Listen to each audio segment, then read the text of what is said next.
আলহামদুলিল্লাহ, আমি একটা নাত রাসূল সাল্লাল্লাহু আলাইহি ওয়াসাল্লামের গজল গাইব। আলহামদুলিল্লাহ, আপনারা সবাই মনোযোগ দিয়ে শুনবেন। অবশ্যই হৃদয়ে কাড়া উঠবে এবং রসুলের প্রেম আমার আপনার মধ্যে জাগ্রত হবে। কি বলেন, ঠিক কিনা? এই জন্য আমি আপনার সাথে নাত রাসূল সাল্লাল্লাহু আলাইহি ওয়াসাল্লামের একটা গজল গাই।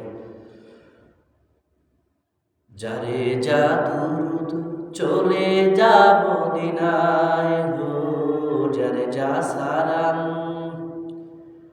যারে যা সালাম চলে যা মদিনায়। যাকে সালাম জানালেন পাক রব্বানা,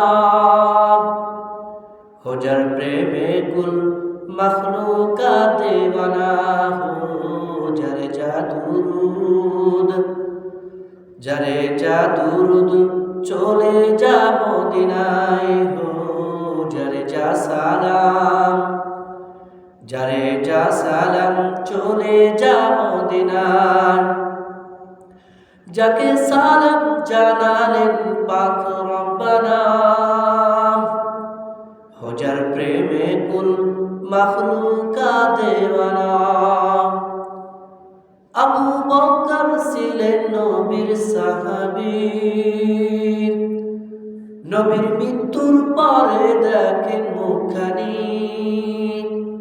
নবীর বুকের পরে কান্না গাইয়া শোনে, আমার উম্মতকে দোজখে দিও না।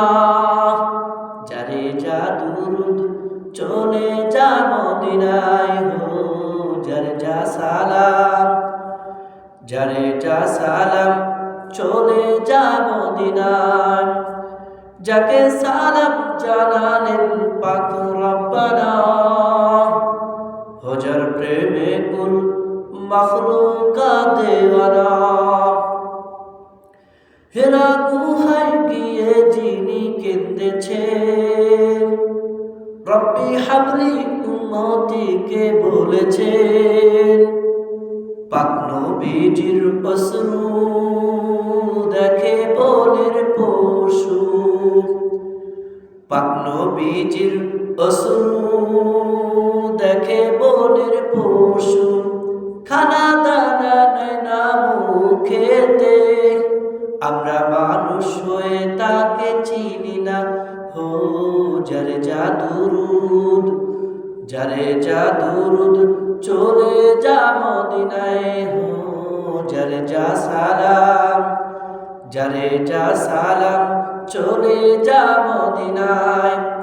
যাকে সালাম জানালেন পাক রব্বানা, হো যার প্রেমে কুল মখলুকাত দেওয়ানা।